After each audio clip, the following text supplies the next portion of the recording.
கிறிஸ்துவுக்குள் மிகவும் பிரியமானவர்களே, இயேசு கிறிஸ்துவின் நாமத்தில் உங்கள் யாவரையும் அன்போடு கூட நான் வாழ்த்துகிறேன். இந்த நாளிலும் தேவன் நம்மோடு கூட இடைப்படுகின்ற ஒரு வார்த்தை சங்கீதம் 18ஆம் அதிகாரம் 1, 2, 3 வசனங்கள். என் பலனாகிய கர்த்தாவே, உம்மில் அன்பு கூறுவேன். கர்த்தர் என் கண்மலையும் என் கோட்டையும் என் இரட்சகரும் என் தேவனும், நான் நம்பியிருக்கிற என் துருகமும் என் கேடகமும் என் இரட்சண்ய கொம்பும் என் உயர்ந்த அடைக்கலமுமாயிருக்கிறார். துதிக்கு பாத்திரராகிய கர்த்தரை நோக்கி கூப்பிடுவேன், அதனால் என் சத்துருக்களுக்கு நீங்களாக்கி ரட்சிக்கப்படுவேன். ஆம், இந்த வார்த்தைகளின் மூலம் தேவன் இன்றைக்கு நம்ம ஒவ்வொருவரோடும் கூட இடைப்பட விரும்புகிறார்.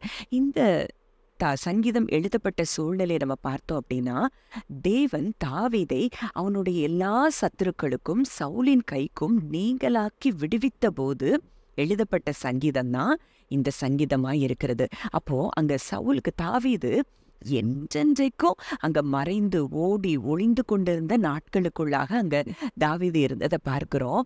ஆனா ஒரு நாள் வந்தது, அந்த நாள்ல தேவன் எல்லா சத்துருக்களையும் நீக்கி அங்க இளைப்பாற பண்ணினதை நம்ம பார்க்கிறோம். அந்த சூழ்நிலையில எழுதப்பட்ட சங்கீதம் தான் இந்த சங்கீதம். இன்றைக்கு ஒருவேளை இப்படிப்பட்ட சூழ்நிலைகள் எதிராய் உங்களுக்கு என்னென்ன சூழ்நிலைகள் இருக்கிறதோ அதை எல்லாவற்றையும் தேவன் இன்றைக்கு உங்களுக்காக அந்த சூழ்நிலைகளை அவர் மாற்றி, அந்த சூழ்நிலைகளை அவர் அழித்து போட்டு உங்களுக்காக அவர் விசாலமான இடத்தை உங்களுக்கு ஆயத்தப்படுத்தி அதில் கொண்டு வந்து சேர்க்கிறார் என்பதை நிச்சயமாக இன்றைக்கு நான் விசுவாசிக்கிறேன்.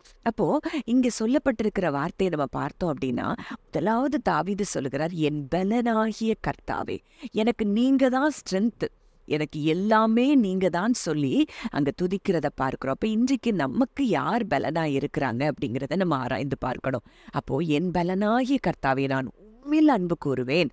நீங்க எனக்கு எப்படியெல்லாம் இருக்கிறீங்கன்னு அங்க தாவீது சொல்கிறார். நீரே கண்மலையா இருக்கிறீர், கோட்டையா இருக்கிறீர், இரட்சகரா இருக்கிறீர், நான் நம்பி இருக்கிறேன், துருகமா இருக்கிறீர், என் இரட்சணிய கொம்பு, என் உயர்ந்த அடைக்கலம். அப்போ இப்படித்தான் இன்றைக்கு நமக்கும் தேவன் இருக்கிறார் அப்படிங்கிறத நீங்க விசுவாசிச்சீங்கன்னா உங்க சூழ்நிலைகளை குறித்து நீங்க பயப்பட மாட்டீங்க. எந்த சூழ்நிலையா இருந்தாலும் என் தேவன் என்னை நிச்சயமாய் வெளியே கொண்டு வருவார் அப்படிங்கிற நம்பிக்கை இன்றைக்கு உங்களுக்கு உண்டாகும். அப்ப அங்க சொல்லப்பட்டிருக்கிற வார்த்தை கோட்டையா இருக்கிறாராம், நம்மை சுற்றிலும் அவர் கோட்டையா இருக்கிறாராம், நம்மை விடுவிக்கிற இரட்சகரா இருக்கிறாராம், துருகமாய் இருக்கிறாராம். அப்போ இப்படி ஒரு ப்ரொடெக்ஷனை நம் தேவன் நமக்காக கொடுத்திருக்கிறார். நம் தேவனே நமக்கு கேடகமாய் இருந்தார்னா எந்த சத்ருவின் சூழ்நிலைகள் நம்மை தொட முடியும், நமக்கு அது எதிராய் நமக்கு செயல்பட முடியும் என்பதை நீங்க அறிந்து கொள்ளணும். அதனால தான் அவர் துதிக்கு பாத்திரராய் இருக்கிறார் அப்படின்னு சொல்லி அங்க தாவீது சொல்றாரு. என்றென்றைக்கும் அவர் துதிக்கு பாத்திரராய் இருக்கிறார். ஏன்னா இவ்வளோ தூரம் என்னை நேசிக்கிறார், என்னை பாதுகாக்கிறார், என்னை எல்லா விதமான நெருக்கத்திலிருந்து என்னை விடுவிக்கிறாரே, அவரையே நான் பாடிக்கொண்டிருப்பேன் அப்படின்னு சொல்லி அங்கே தாவீது பாடுகிறத பார்க்கிறோம். இன்றைக்கு நம்ம எதை குறித்து தியானித்து கொண்டிருக்கிறோம், இன்றைக்கு எதை நம்ம மேன்மையா எண்ணிக்கொண்டிருக்கிறோம் அப்படிங்கிறத இன்றைக்கு ஆராய்ந்து பார்க்கணும். நாமும் துதிக்கு பாத்திரர் அவர் ஒருவர் மாத்திரமே. அவரை நோக்கி கூப்பிடும்போது அடுத்த 4 முதல் 6 வசனங்கள் வரைக்கும் அவர் தன்னுடைய சூழ்நிலையை அங்க சொல்றத பார்க்கிறோம்.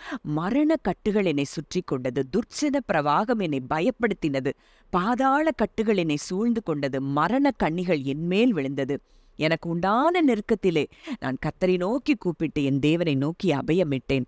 தமது ஆலயத்திலிருந்து என் சத்தத்தை கேட்டார், என் கூப்பிடுதல் அவர் சன்னதியில் போய் அவர் செவிகளிலே ஏறிற்று. இதுதான் ஒருவேளை இன்றைக்கு நீங்க கூட அப்படி சூழ்நிலையில இருக்கலாம். எங்க பார்த்தாலும் எனக்கு நெருக்கம், இதுல இருந்து நான் எப்படி வெளியே வருவேன் அப்படின்னு சொல்லி நீங்க நினைக்கலாம். அங்கே தாவீதுக்கு சொந்த மகனால அங்க பிரச்சனை வந்தது, சவுலால பிரச்சனை வந்தது, சொந்த மாமனாரால பிரச்சனை, அவன் நேசித்த ஜனங்கள் அவனுக்கு எதிராக எழும்பின அதெல்லாம் நம்ம பார்க்கிறோம். ஆனா ஒரு சூழ்நிலையில கூட அங்க கர்த்தர் தாவீதை கைவிடல. அப்போ இன்றைக்கு அதே தேவன் தான் இன்றைக்கு நம்முடைய தேவனாய் இருக்கிறார்.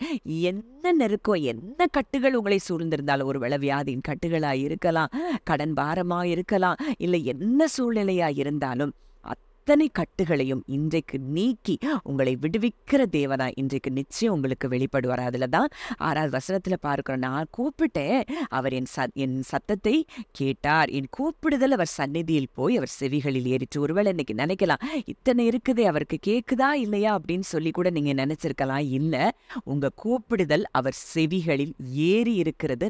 நிச்சயமாய் உங்களை இந்த சூழ்நிலையிலிருந்து அவர் வெளியே கொண்டு வருவார். கொண்டு வரக்கூடிய அத்தனை வல்லமையும் நம் சர்வ வல்லமையுள்ள தகப்பனுக்கு உண்டு என்பதை நீங்கள் அறிந்து கொள்ள வேண்டும். அடுத்ததா 7 முதல் 15 பார்க்கிறோம். இவ்வளோ தூரம் அங்க தாவீது அங்க சொன்ன பிறகு அங்க தேவனுடைய பதில் அதற்கு என்னவா இருந்ததுன்னு அப்படின்னு பார்க்கும்போது, அங்க தாவீதுக்காக தேவன் எப்படியெல்லாம் இறங்கி வந்தார்னு சொல்லி அங்க போடப்பட்டிருக்கு. அதை நீங்க மெடிடேட் பண்ணி பாருங்க. நான் ஒரு சில வசனங்களை மட்டும் நான் வாசிக்கிறேன்.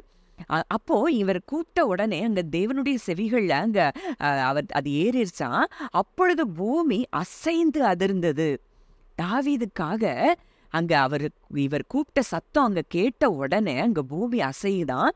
அவர் கோபம் கொண்டபடியினால் பர்வதங்களின் அஸ்திபாரங்கள் குலுங்கி அசைந்தது. இவ்வளோ தூரம் தன்னுடைய குமாரனாகிய தன்னுடைய நேச பிள்ளையாகிய ஒரு தாவீதுக்கு அங்க இறங்கி அவர் கிரியை செய்யும்படியா இத்தனை காரியங்கள் நடந்ததுன்னு சொல்லி தாவீது சொல்லுகிறார். அவர் நாசியிலிருந்து புகை எழும்பிற்று, அவர் வாயிலிருந்து பட்சிக்கிற அக்கினி புறப்பட்டது, அதனால் தழல் மூண்டது. ஒருவேளை இன்றைக்கு உங்க சூழ்நிலைகள், உங்களுக்கு எதிராக இருக்கிற சூழ்நிலைகளை அழித்து போடும்படியாய் அவர் வாயிலிருந்து இன்றைக்கு பட்சிக்கிற அக்கினி புறப்படுகிறது என்பதை நீங்கள் அறிந்து கொண்டீர்களானால் இந்த சூழ்நிலைகள் நிச்சயமாய் உங்களுக்கு மாறும். அடுத்ததை நம்ம பார்க்கிறோம், வானங்களை தாழ்த்தி இறக்கினார். அடுத்தது கேருபின் மேல் ஏறி வேகமாய் சென்றார். ஒவ்வொரு வசனமும் அங்க தாவீது தனக்காக தேவன் இப்படி இறங்கினார் அப்படின்னு சொல்றத பார்க்கிறோம். அப்ப இன்றைக்கு தாவீதுக்கு, அந்த பழைய உடன்படிக்கையில் இருந்த தாவீதுக்கு அப்படி செய்திருப்பாரானால் இன்றைக்கு புது உடன்படிக்கையின் கீழே, மேலான உடன்படிக்கையின் கீழே தன்னுடைய இரத்தத்தை சிந்தி நம்ம கூட உடன்படிக்கை பண்ணியிருக்கிற அந்த தேவனால் நமக்காக அற்புதம் செய்ய முடியாதா அப்படின்னு சொல்லி நீங்க விசுவாசிச்சீங்க அப்படின்னா நிச்சயமாய் உங்க சூழ்நிலைகள்ல நீங்க விடுதலையை பார்ப்பீங்க. அடுத்ததா அங்கே தன்னை விசாலமான இடத்திற்கு கொண்டு வந்ததான் அங்க 16 முதல் 19 வசனத்துல நம்ம பார்க்கிறோம். அவர் சொல்றாரு, உயரத்திலிருந்து அவர் கை நீட்டி என்னை பிடித்து ஜல பிரவாகத்தில் இருக்கிற என்னை தூக்கி விட்டார். 19 வசனத்துல பார்க்கிறோம், விசாலமான இடத்திலே என்னை கொண்டு வந்து என் மேல் பிரியமாயிருந்தபடியால் என்னை தப்புவித்தார். அப்போ இன்றைக்கு உங்களையும் தேவன் விசாலமான இடத்திற்கு கொண்டு வருகிறார். நெருக்கத்திலிருந்து உங்களை விடுவிக்கிறார். ஒரு விசாலத்தை நோக்கி தேவன் உங்களை கொண்டு செல்கிறார் என்பதை நீங்கள் விசுவாசிக்க வேண்டும். கர்த்தர் நிச்சயமாய் இந்த வார்த்தையின் படியே உங்களை ஆசீர்வதிப்பாராக. ஜெபிக்கலாம். நல்ல தகப்பனே, நன்றியோடு உம்மை துதிக்கிறோம், ஸ்தோத்தரிக்கிறோம். அப்பா, எங்கள் பலனாகிய கர்த்தாவே, நாங்கள் உம்மில் அன்பு கூறுகிறோம் தகப்பனே. ஆண்டவரே, நீரே எங்களுக்கு கண்மலையாய், கீடகமாய், துருகமாய், எங்கள் இரட்சணிய கொம்பாய், எங்களுக்கு அரணாய், எல்லாவற்றிற்கும் எல்லாமுமாய் நீர் இருக்கிறீர் தகப்பனே. அதனால் துதிக்கு பாத்திரராகிய உம்மை நோக்கி நாங்கள் கூப்பிடுகிறோம். எங்களுக்கு எதிராய் வந்த எல்லா சூழ்நிலைகளையும் அழித்து போடும்படியாய் உடைய வாயிலிருந்து இன்றைக்கு பட்சிக்கிற அக்கினி புறப்படுகிறதற்காய் நன்றி செலுத்துகிறோம். எங்களை விசாலமான இடத்திற்கு கொண்டு வந்தபடியினால் நன்றி செலுத்துகிறோம். இயேசுவின் மூலம் கேட்கிறோம், ஜீவனுள்ள நல்ல பிதாவே. ஆமென்.